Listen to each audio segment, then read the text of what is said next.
ఆంధ్రప్రదేశ్ తెలంగాణ రాష్ట్రాల్లో టెట్ డిఎస్సికి సన్నద్ధమైనటువంటి ఉపాధ్యాయ మిత్రులందరూ కూడా నా హృదయపూర్వక నమస్కారాలు. ప్రేమైన మిత్రులారా, మనం గత క్లాస్లో సూక్ష్మ బోధనలో భాగంగా వివిధ రకాల నైపుణ్యాల గురించి నేర్చుకుంటున్నాం. పాఠ్యాంశ ప్రవేశ నైపుణ్యము, అలాగే లక్ష్యాలు రాసేటువంటి నైపుణ్యము, వివరించే నైపుణ్యము, అలాగే ఉదాహరణలతో విషయాన్ని తెలియజేసేటువంటి నైపుణ్యము, నల్లబల్ల నైపుణ్యము, ప్రశ్నావళి నైపుణ్యం, ఇట్లా ఎన్నో రకాల నైపుణ్యాల గురించి డిస్కస్ చేసుకోవడం అనేది జరిగింది ఫ్రెండ్స్. మరి ఈరోజు క్లాస్లో మరొక నూతన నైపుణ్యం గురించి డిస్కస్ చేద్దాం. ఎందుకంటే ఫ్రెండ్స్, మనకి గత డిఎస్సిలో ఈ నైపుణ్యాలకు సంబంధించి కూడా ఒకసారి బిట్ అడగడం అనేది జరిగింది. కాబట్టి మనం అన్ని నైపుణ్యాల మీద ఒక అవగాహన పెంపొందించుకోవాలి. మీకు అందరికి తెలిసిందే, మన టెక్స్ట్ బుక్లో మనకి 8 రకాల నైపుణ్యాలు అనేవి ప్రధానంగా ఉన్నాయి. వాటి మీద మనం తప్పనిసరిగా ఫోకస్ అనేది చేయాలి ఫ్రెండ్స్. మరి నైపుణ్యాల గురించినటువంటి విషయాన్ని మనం నేర్చుకుందాం. మరి ఈరోజు క్లాస్లో మనం నేర్చుకున్నటువంటి నైపుణ్యం ఏంటంటే ఉద్దీపన వైవిధ్య నైపుణ్యం. ఉద్దీపన వైవిధ్య నైపుణ్యం. రైట్ ఫ్రెండ్స్, ఈరోజు మనం నేర్చుకున్న నైపుణ్యం ఉద్దీపన వైవిధ్య నైపుణ్యం. దీన్ని ఇంగ్లీష్లో మనం ఏమంటామంటే స్టిమ్యులస్ వేరియేషన్ స్కిల్ అని చెప్పేసి అంటాం. స్టిమ్యులస్ వేరియేషన్ స్కిల్ అని చెప్పేసి అంటాం. స్టిమ్యులస్ వేరియేషన్ స్కిల్, ఉద్దీపన వైవిధ్య నైపుణ్యం. అంటే సాధారణంగా మనం ఈ స్కిల్ని ఎందుకు ఉపయోగిస్తాం ఏంటనేటువంటి విషయాల్లోకి వెళ్తే, సాధారణంగా ఎప్పుడైనా కూడా మనము ప్రతినిత్యం కూడా టీచింగ్ అనేది ప్రతినిత్యం ఒకే వేలో చేయకూడదు. అలాగే మనం టీచింగ్ చేసేటప్పుడు కూడా పిల్లలకి మనం చెప్పేటువంటి కాన్సెప్ట్ అనేది పిల్లవాడికి బాగా అర్థం కావడానికి మనం భిన్న విధాలుగా క్లాస్ రూమ్లో రెస్పాండ్ అవ్వాల్సినటువంటి పరిస్థితి ఉందన్నమాట. ఎప్పుడు ఒకే విధంగా టీచ్ చేసామనుకోండి, అన్ని అంశాలని, అన్ని సంఘటనని, అన్ని సందర్భాన్ని ఒకే విధంగా టీచ్ చేస్తే పిల్లలు విసుగు చెందడానికి అవకాశం ఉంది. మన యొక్క పాఠ్యాంశం పట్ల నిరాసక్తత చూపడానికి అవకాశం అనేది ఉందన్నమాట. కాబట్టి ఉపాధ్యాయుడు ఆ విద్యార్థులు విసుగు అనేది రాకుండా, విద్యార్థులు ఆ యొక్క పాఠ్య విషయాల్ని సులభంగా గ్రహించుకునేటువంటి విధంగా, ఆ సన్నివేశాన్ని సులభంగా అర్థం చేసుకునేటువంటి విధంగా మా ఉపాధ్యాయుడు తరగతి గదిలో ప్రయత్నం చేయాలి. అందుకే సాధారణంగా మనం తీసుకున్నట్టయితే మనకు తెలుగులో నవరసాలు అని చెప్పేసి ఉన్నాయన్నమాట. నవరసాలు అని చెప్పేసి ఉన్నాయి. ఏంటంటే హాస్యరసం కావచ్చు, అలాగే భయానక రసం కావచ్చు, బీభత్స రసం కావచ్చు, ఓకేనా. ఇట్లా అనేక రకాల 9 రకాల రసాలు అనేవి ఉన్నాయి. హాస్యరసము, శృంగార రసం అని, భయానక రసం అని, బీభత్స రసం అని, శాంత రసం అని చెప్పేసి ఇట్లా 9 రకాల రసాలనే ఉన్నాయి. వీటిలో కొన్నిటి మీద మనకి కొంత పట్టు అనేది ఉండాలి. ఎందుకంటే ఉపాధ్యాయుడు ఆ పాఠ్యాంశంలో భాగంగా ఈ నవరసాలు అనే వాటిని యాడ్ చేస్తే ఇంకా ఉపాధ్యాయుని యొక్క బోధన ఇంకా ఎఫెక్టివ్గా ఉండడానికి అవకాశం అనేది ఉందన్నమాట. అయితే ఆ టీచింగ్లో ఇంకా పిల్లలకి మన పాఠ్యాంశం పట్ల విసుగు అనేది రాకుండా ఉండాలంటే ఉపాధ్యాయుడు కొన్ని రకాల వేరియేషన్స్, స్టిమ్యులస్, పిల్లలకి ఇచ్చేటువంటి ఉద్దీపన వైవిధ్యంగా ఉండాలి. అంటే మనం చూపేటువంటి ఎక్స్ప్రెషన్స్ కావచ్చు, మనం ఇచ్చేటువంటి లెసన్ ఏదైతే ఉందో అది వైవిధ్యభరితంగా, సందర్భానికి అనుగుణంగా మనం చాలా చక్కగా దాన్ని పెర్ఫామ్ చేసినట్టయితే తప్పనిసరిగా విద్యార్థి మంచిగా దాన్ని అర్థం చేసుకోవడానికి అవకాశం అనేది ఉంది. అయితే ముఖ్యంగా ఉపాధ్యాయుడు ఈ ఉద్దీపన వైవిధ్య నైపుణ్య భాగంగా వేటి మీద ఫోకస్ పెట్టాలి. ఈ స్టిమ్యులస్ వేరియేషన్ స్కిల్ ఏంటంటే, ఈ స్కిల్లో ప్రావీణ్యత రావాలంటే ఉపాధ్యాయుడు వేటి మీద ఫోకస్ పెట్టాలి క్లాస్ రూమ్ అని చెప్పేసి అంటే, ప్రధానంగా మనకి ఫస్ట్ది హావభావాలు అన్నమాట, ఎక్స్ప్రెషన్స్ అన్నమాట. ఒకటిది హావభావాలు మనకి హావభావాల మీద ఫోకస్ చేయాలి. అంటే సందర్భానికి అనుగుణంగా మనము సీరియస్నెస్ అనే దాన్ని కానీ, కూల్నెస్ అనేటువంటి దాన్ని కానీ, దాన్ని మన ఫేస్లో మనం ఎక్స్ప్రెస్ చేయగలగాలి. తల ఊపటం, చేతులు కదిలించడం. పాఠం చెప్పేటప్పుడు మనకు తెలియకుండానే చేతులు కదులుతూ ఉంటాయి. చేతులు కదలడం కానీ, శరీరం కదలడం కానీ, తల ఊపటం కానీ, ఇలాంటి హావభావాల్ని ప్రదర్శిస్తారు. మనం చెప్తున్నాం చూడండి, చేతులు కదులుతున్నాయి మనకు తెలియకుండానే. మనం చెప్పేటప్పుడు విషయం చెప్పేటప్పుడు పిల్లవాడు ఆ చేతుల్ని ఇవన్నీ కూడా చూస్తూ ఉంటాడు అనమాట. మన ఫేస్ ఫీలింగ్స్ని చూస్తూ ఉంటాడు.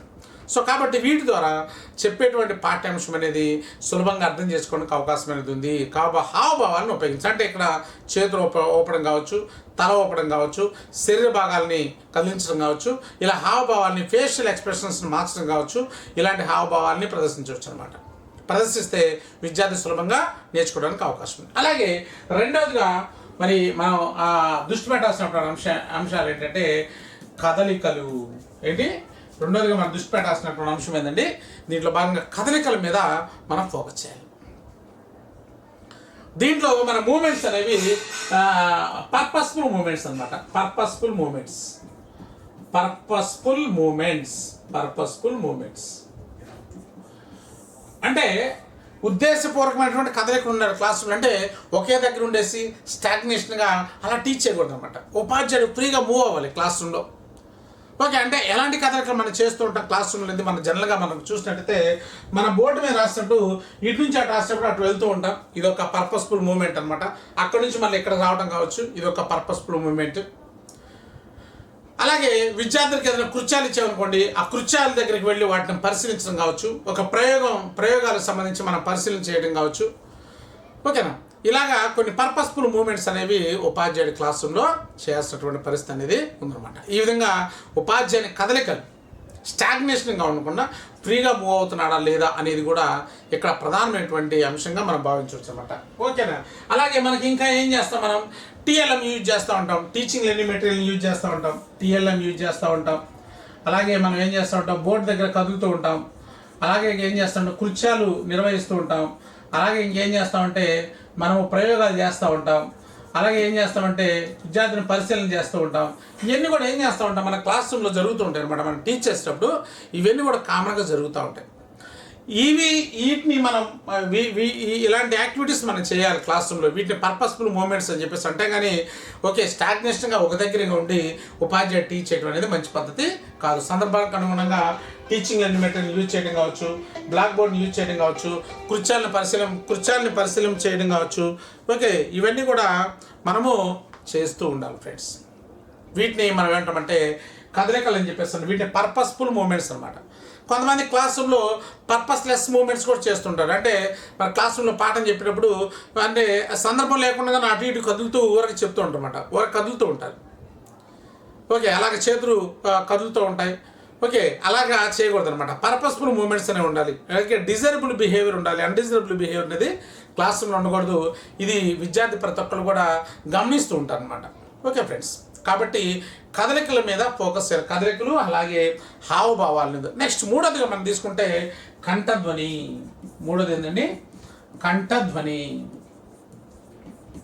ఉపాధ్యాయునికి ప్రధానమైనటువంటి ఆస్తి ఏంటంటే స్వరం అన్నమాట. ఉపాధ్యాయునికి ప్రధానమైనటువంటి ఆస్తి స్వరం. మన యొక్క స్వరం అనేది మృదుమధురంగా పిల్లలకి ఓకే ఆహ్లాదకరంగా ఉండే విధంగా మనం మాట్లాడగలగాలి. సందర్భానికి అనుగుణంగా వాయిస్ తగ్గించగలగాలి, సందర్భానికి అనుగుణంగా వాయిస్ పెంచగలగాలి. ఓకే, ఆ సిచ్యువేషన్ బట్టి మన వాయిస్లో తేడా అనేది రావాలి. మన వాయిస్ ఒక కమాండింగ్గా ఉండాలి. ఓకే, పిల్లవాడికి ఓకే సార్ చాలా సీరియస్గా ఆ సబ్జెక్ట్ని బోధిస్తున్నాడు ఓకే అనేటువంటి భావన రావాలి. సందర్భానికి అనుగుణంగా వాయిస్లో మార్పులు హెచ్చుతగ్గులు కూడా రావాలన్నమాట. హెచ్చుతగ్గులు కూడా రావాలి. ఓకే, అమ్మో భయపడ్డారా అన్నట్టుగా ఓకే ఇలాంటి ఎక్స్ప్రెషన్స్ అనమాట. ఇవే స్టిమ్యులస్ వేరియేషన్ స్కిల్లో ఓకే ప్రధానమైనటువంటి అంశాలు. కాబట్టి మనం ఎప్పుడైతే ఆ ఎక్స్ప్రెషన్ చేసామో వెంటనే పిల్లవాడు అంటే భయం అంటే భయపడ్డారా అనేటువంటి పిల్లవాడు అబ్జర్వ్ చేసుకుంటాడు. ఫర్ ఎగ్జాంపుల్ మనం ఏదైనా యుద్ధ సన్నివేశంలో రాజులకి మధ్య యుద్ధం జరుగుతుంది అనుకోండి, రాజు గుర్రం మీద వెళ్తాడు అనుకోండి, టక్ టక్ టక్ టక్ టక్ టక్ అంటే ఇదేంటి మూమెంట్స్ అనమాట. అంటే మనం ఏం చేస్తాము ఆ యొక్క సందర్భాన్ని ఓకే కొన్ని రకాల వేరియేషన్స్ తోటి చూపిస్తా ఉన్నాం. తద్వారా పిల్లవాడు ఈజీగా ఆ యొక్క విషయాల్ని అర్థం చేసుకోవడానికి అవకాశం ఉంది. కాబట్టి సందర్భానికి అనుగుణంగా మనం ఏం చేయాలంటే కంఠధ్వనిలో మార్పు అనేది ఉండాలి. కంఠధ్వనిలో మార్పు అనేది ఉండాలన్నమాట. అలాగే ఇక నెక్స్ట్ నాలుగోది విద్యార్థులను ఆకర్షించడం అనేది కూడా చాలా ప్రాధాన్యమైనది అనమాట. మనం పాఠ్యాంశం చెప్పేటప్పుడు విద్యార్థులను ఆకర్షించడం అనేది చాలా ఇంపార్టెంట్. చూడండి ఇదిగో ఈ యొక్క పాయింట్ ఈ పాయింట్ అనేది చాలా ఇంపార్టెంట్ అయినటువంటి అంశం. ఇదిగో ఈ భాగంలో ప్రధానంగా ఇది జరుగుతూ ఉంటుంది. ఓకేనా, సో అని చెప్పేసి మనము ఇదిగో ఈ మ్యాప్లో ప్రధానంగా ఇక్కడ మనం పరిశీలన చేస్తున్నాం. చూడండి ఈ పాయింట్ అనేది ఏదైతే ఈ పాయింట్ ఇదిగా ఈ ఏరియా ఉంది చూసారా, ఈ ఏరియా అనేది మనకి హిమాలయ ప్రాంతాలకు చాలా ప్రాధాన్యమైనదని చెప్పేసి ఇలాగ మనం ఏం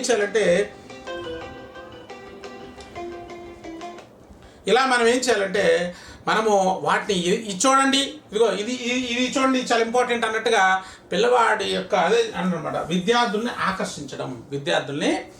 ఆకర్షించడం ఇలా చూడండి, ఇది చాలా ఇంపార్టెంట్ అన్నట్టుగా మనం పిల్లల్ని ఆకర్షించాలి మన పాఠ్యాంశం. అలాగే మనం ఏం చేయాలంటే పాఠ్యాంశం అనేది పిల్లవాడికి సులభంగా బాగా అర్థం కావాలంటే ఇలాంటి వేరియేషన్స్ అనే వాటిని మనం ఉపాధ్యాయుడు ఎప్పుడైతే చేయగలుగుతాడో అప్పుడు అతని యొక్క టీచింగ్ అనేది ఎఫెక్టివ్గా ఉండటానికి, అలాగే మనం చెప్పినటువంటి పాఠ్యాంశాలని పిల్లవాడు సులభంగా అర్థం చేసుకోవడానికి అవకాశం అనేది ఉంటుందన్నమాట. దీని మీద మొన్న డిఎస్సిలో కూడా ఎగ్జామినేషన్లో బిట్ అడిగాడు.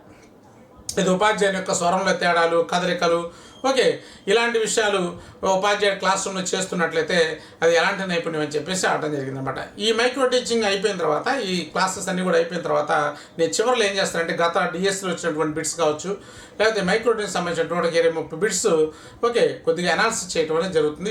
వీటిలోనే ఈ యొక్క ఈ వీడియోస్ అయిపోయిన తర్వాత జరుగుతుంది అనమాట. సో అప్పుడు మీకు అర్థమవుతుంది లాస్ట్ బిట్స్ ఎలా అడిగాడు ఏంటనేది కూడా మీకు ఈజీగా అర్థం చేసుకోవడానికి అవకాశం అనేది ఉందన్నమాట. సో ఈ విధంగా మనము వైవిధ్యమైనటువంటి ఉద్దీపనలను క్లాస్ రూమ్లో మన పిల్లవాడికి అందజేసినప్పుడు పిల్లవాడు సులభంగా ఆ యొక్క విషయాల్ని గ్రహించడానికి అవకాశం అనేది ఉంటుంది ఫ్రెండ్స్. కాబట్టి ప్రతి ఉపాధ్యాయుడు కూడా ఇలాంటి నైపుణ్యాలని ఎక్వైర్ చేసుకోవాలి. అలాంటి నైపుణ్యాలు ఎప్పుడైతే ఎక్వైర్ చేసుకుంటారో అప్పుడు పిల్లలు మన పాఠ్యాంశం పట్ల ఆకర్షితులు కావడానికి అవకాశం అనేది ఉందన్నమాట. దీన్నే మనం స్టిమ్యులస్ వేరియేషన్ స్కిల్ అని చెప్పేసి చెప్తూ ఉంటాం. అయితే దీంట్లో డిజైరబుల్ బిహేవియర్స్ ఏమున్నాయి, ఇక్కడ మనం కొన్ని పాయింట్స్ మనం చెప్పుకున్నాం. ఏమేమి పాయింట్స్ మనం చెప్పుకున్నాం? హావభావాల గురించి చెప్పుకున్నాం, కదలికలు పర్పస్ఫుల్ మూమెంట్స్ ఉండాలని చెప్పుకున్నాం, అలాగే కంఠధ్వనిలో మార్పు అనేది ఉండాలని చెప్పుకున్నాం, అలాగే విద్యార్థులను ఆకర్షించేటువంటి విధానం అనేది ఉండాలని చెప్పుకున్నాం. ఇవే కాకుండా ఇంకా మనకి ఎగ్జామినేషన్ పాయింట్ ఆఫ్ వ్యూలో మనకి ఒక డిజైరబుల్ బిహేవియర్స్ అంటే ఉపాధ్యాయుడు ఇంకా వేటి మీద ఫోకస్ చేయాలి దానికి సంబంధించి మనకి కొన్ని పాయింట్స్ అనేది ఇవ్వడం జరిగింది. వాటిని ఒకసారి చూద్దాం ఫ్రెండ్స్.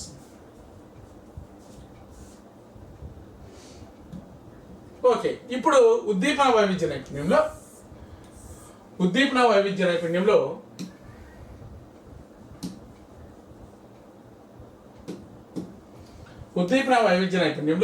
మనకి వాంఛనీయ ప్రవర్తనలు చాలా ఇంపార్టెంట్. వాంఛనీయ ప్రవర్తనలు వీటిని డిజైరబుల్ బిహేవియర్స్ అని చెప్పేసి అంటాం. డిజైరబుల్ బిహేవియర్ అని చెప్పేసి చెప్తూ ఉంటాం అనమాట. వాంఛనీయ ప్రవర్తనలు ఏంటి? వాంఛనీయ ప్రవర్తన అంటే ఉపాధ్యాయుడు ఈ యొక్క స్టిమ్యులస్ వేరియేషన్ స్కిల్ అనేటువంటిది ఉపాధ్యాయులు ఉందంటే ఉపాధ్యాయుని క్లాస్ రూమ్లో ఇలాంటి వాటి మీద మనం ఫోకస్ అనేది చేయాలి. ఓకే, ఏంటి వాంఛనీయ ప్రవర్తన అంటే మనం చెప్పుకున్న ఉద్దేశపూర్వకమైనటువంటి కదలికలు, అందుకే వీటిని ఏమన్నా పర్పస్ఫుల్ మూమెంట్స్ అని చెప్పేసి అన్నాం. ఏమన్నా అండి? Purposeful movements, purposeless movements. Undesirable బిహేవియర్లో ఓకే పర్పస్లెస్ మూమెంట్స్ అంటే ఉపాధ్యాయుడు ఓవర్నే కదులుతున్నాడు అనుకోండి, వాటిని పర్పస్లెస్ మూమెంట్స్ అంటాం. మన ఈ యొక్క ఉద్దీపన వైవిధ్య నైపుణ్యం అనేది ఉపాధ్యాయులు రావాలంటే పర్పస్ఫుల్ మూమెంట్స్ ఉండాలి. ఏంటి పర్పస్ఫుల్ మూమెంట్స్ అంటే బ్లాక్ బోర్డ్ దగ్గర కదలటం కావచ్చు, బ్లాక్ బోర్డ్ దగ్గర మనం కదిలేటువంటి విధానం కావచ్చు. ఓకే, బ్లాక్ బోర్డ్ దగ్గర కదిలేటువంటి విధానం కావచ్చు బ్లాక్ బోర్డ్ దగ్గర. నెక్స్ట్ రెండోది మనం టీఎల్ఎం యూజ్ చేసేటప్పుడు మనం అటు ఇటు కదులుతుంటాం, వాటిని యూజ్ చేస్తూ ఉంటాం. అలాగే పిల్లలకి యాక్టివిటీస్ ఇచ్చినప్పుడు కావచ్చు, లేదా పిల్లలకి ప్రయోగాలు కండక్ట్ చేసినప్పుడు కావచ్చు, పిల్లలకి ప్రదర్శనలు ఏర్పాటు చేసినప్పుడు కావచ్చు, ఇవన్నీ కూడా క్లాసులో మనం చేస్తూ ఉంటాం. వీటిని మనం ఏమంటామంటే పర్పస్ఫుల్ మూమెంట్స్ అని చెప్పేసి అంటాం. ఇలాంటి పర్పస్ఫుల్ మూమెంట్స్ మనం చేస్తున్నామా అంటే మనకి ఎగ్జామినేషన్లో క్వశ్చన్ ఎలా అడుగుతారంటే ఒకసారి చూడండి. ఓకే, ఉపాధ్యాయుడు కంఠధ్వని మార్పు, అభినయము, ఓకే, అలాగే ఇంద్రియ సంబంధమైనటువంటి ఓకే ఇలాంటి అంశాల్లో ఉపాధ్యాయుడు ఓకే తరగతి గదిలో పెర్ఫామ్ చేస్తున్నాడంటే అతనిలో ఎలాంటి నైపుణ్యం ఉందని చెప్పేసి అడగొచ్చు అనమాట. ఓకేనా, రైట్. అలాగే చూడండి ఉద్దేశపూర్వకమైన కదలికల గురించి మనం చెప్పుకున్నాం. అలాగే గెచ్చర్స్ సంకేతాలు. ఒక ఏనుగు చాలా లావుగా ఉంటుంది, చాలా పెద్దదిగా ఉంటుంది అన్నప్పుడు నేనేం చేశాను, 2 చేతులు ఎలా పెద్ద పెట్టా. ఓకేనా, రెండు చేతులు ఇలా పెద్ద పెట్ట, ఎలుక చాలా చిన్నదిగా ఉంటుందని చెప్పేసి చిన్నది అంటే చిన్నది పెద్దది ఇలా ఎక్స్ప్రెషన్స్ అంటే ఈ యొక్క హ్యాండ్స్ మూమెంట్స్ ద్వారా పిల్లవాడు నేను చెప్పేటువంటి అంశం ఏదైతే ఉందో దాని యొక్క సైజ్ ఏదైతే ఉందో అది దాని యొక్క విషయాన్ని విద్యార్థి గ్రహించడం అనేది జరుగుతుంది. ఇలాంటి కొన్ని గెస్చర్స్ అనే వాటిని మన ఉపాధ్యాయుడు క్లాస్ రూమ్లో మనం ఉపయోగించాలి, గెస్చర్స్ ఉపయోగించాలి. అలాగే మనం చెప్పుకున్నాం కంఠధ్వని మార్పు చేంజ్ ఆఫ్ ది వాయిస్ అనమాట. చేంజ్ ఆఫ్ ది వాయిస్లో మార్పు అనేది రావటం, వాయిస్లో మార్పు అనేది ఉపాధ్యాయుడి సందర్భాన్ని బట్టి కంఠస్వరాన్ని తగ్గించడం, మార్చడం ఇవన్నీ కూడా చేయాలన్నమాట. ఫర్ ఎగ్జాంపుల్ సైమన్ కమిషన్ వచ్చినప్పుడు ప్రకాశం పంతులు రెండ్రా కాల్చుకుంటారని చెప్పేసి చొక్కా విప్పాడు. దాన్ని మనం సింపుల్గా సైమన్ కమిషన్ వచ్చినప్పుడు వాళ్ళకి ఎదురుగా ఇతను వెళ్ళేసి అతను మనిషి చనిపోయినప్పుడు అక్కడ వెళ్ళడానికి దారి ఆపినప్పుడు ఇతను వెళ్ళేసి రెండ్రా కాల్చుకుంటారా అని చెప్పేసి అన్నదానికి రెండ్రా కాల్చుకుంటారా అన్నదానికి తేడా ఉందా లేదా? ఓకేనా, అండ్ ఆ ఎక్స్ప్రెషన్స్ అనే వాటిని మనం అక్కడ ఇవ్వగలగాలన్నమాట. అందుకే ఇక్కడ ఆ వాయిస్లో తేడా అనమాట, కంఠధ్వనిలో మార్పు.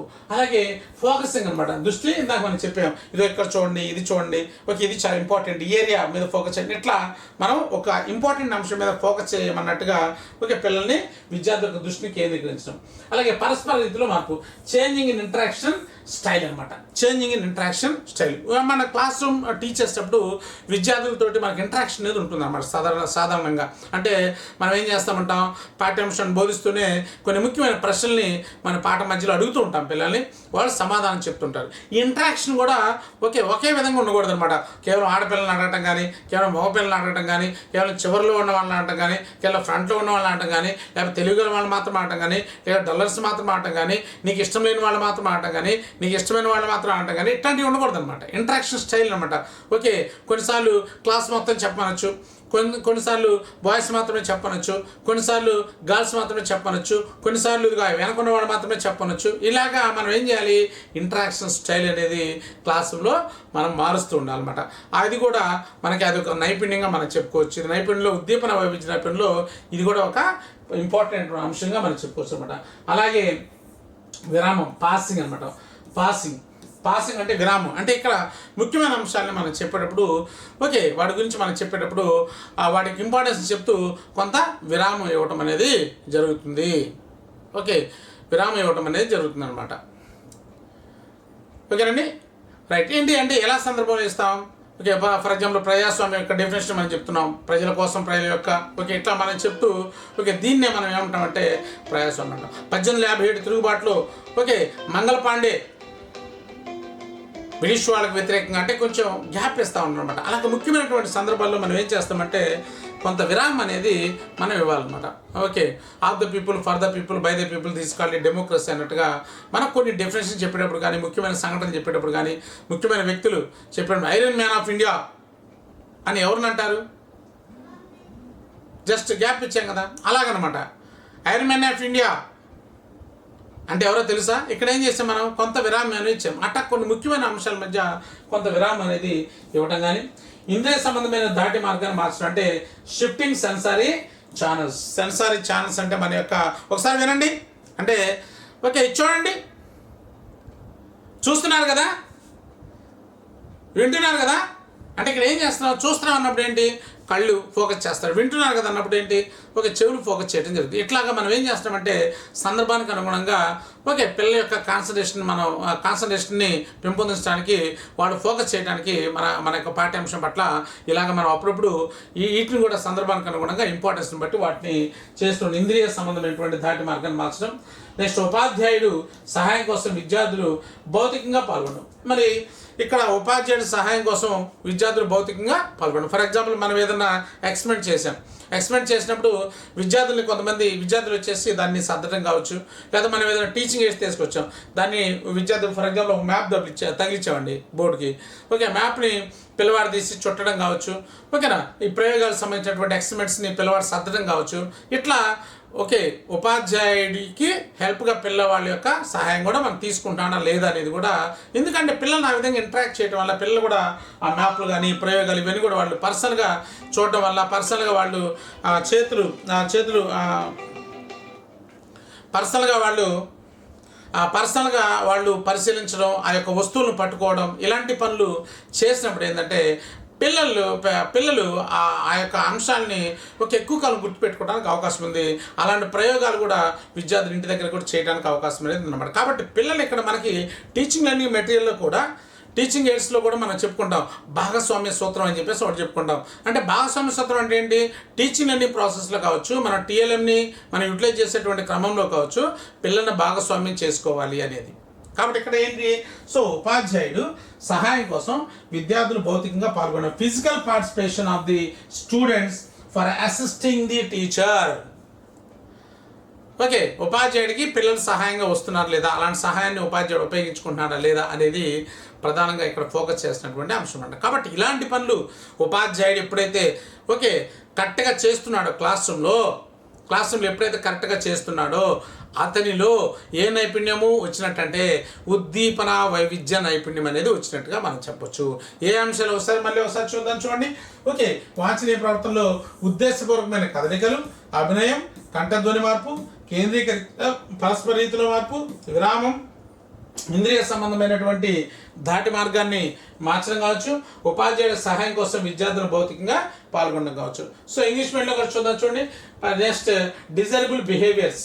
So first one is the purposeful movements, second one is the gesture, third one is the change of the voice, fourth one is the focusing, fifth one is the changing in interaction style, sixth one is the pausing, seventh one is the shifting sensory channels, eighth one is the physical participation of the students for assisting the teacher అనేది. ఇవి ముఖ్యంగా ఎప్పుడైతే ఎన్ని అంశాలు ఉపాధ్యాయుడు class రూమ్లో పర్ఫెక్ట్గా వాటిని యూటిలైజ్ చేస్తున్నాడంటే అతనిలో ఏ నైపుణ్యం వచ్చినట్టండి? ఏ నైపుణ్యం వచ్చినట్టు? ఉద్దీపన వైవిధ్య నైపుణ్యం వచ్చినట్టు. ఉద్దీపన వైవిధ్య నైపుణ్యము వచ్చినట్టుగా మనం చెప్పొచ్చు. ఉద్దీపన వైవిధ్య నైపుణ్యం, దీన్నే స్టిమ్యులస్ వేరియేషన్ స్కిల్ అని చెప్పేసి మనం చెప్తాం. కాబట్టి ఇలాంటి స్టిమ్యులస్ వేరియేషన్ స్కిల్ని మనం యూజ్ చేయడం వల్ల పిల్లలు మన పాఠ్యాంశాలని సులభంగా అర్థం చేసుకోవడానికి, ఆ యొక్క సంక్లిష్టమైనటువంటి భావనల్ని గ్రహించడానికి చాలా అవకాశం ఉంది. తద్వారా విద్యార్థులు ఆ యొక్క పాఠ్యాంశాలు ఎక్కువ కాలం గుర్తుపెట్టుకోవడానికి కూడా అవకాశం అనేది ఉంది. తప్పనిసరిగా ఉపాధ్యాయుడి హావభావాలు, కంఠధ్వని, ఇలాంటి పర్పస్ఫుల్ మూమెంట్స్ కావచ్చు, కదలికలు కావచ్చు, హావభావాలు కావచ్చు, కంఠధ్వని కావచ్చు, విద్యార్థుల అసిస్టెన్స్ కావచ్చు, ఇలాంటివన్నీ కూడా క్లాస్ రూమ్లో యూజ్ చేసుకోవాలి. ఇది కూడా బోధనా నైపుణ్యాలకు సంబంధించిందిగా మనం చెప్పుకోవచ్చు అనమాట. రైట్ ఫ్రెండ్స్, మరి ఇంకొక వీడియోలో ఇంకొక నైపుణ్యం గురించినటువంటి విషయాల్ని డిస్కస్ చేద్దాం. మరి ఈ నైపుణ్యాలకు సంబంధించి బిట్స్ అలా అడుగుతాడు కూడా నేను చివరి వీడియోలో మీకు ప్రతిదీ కూడా అందించడం అనేది జరుగుతుంది friends. Thank you friends, thank you very much.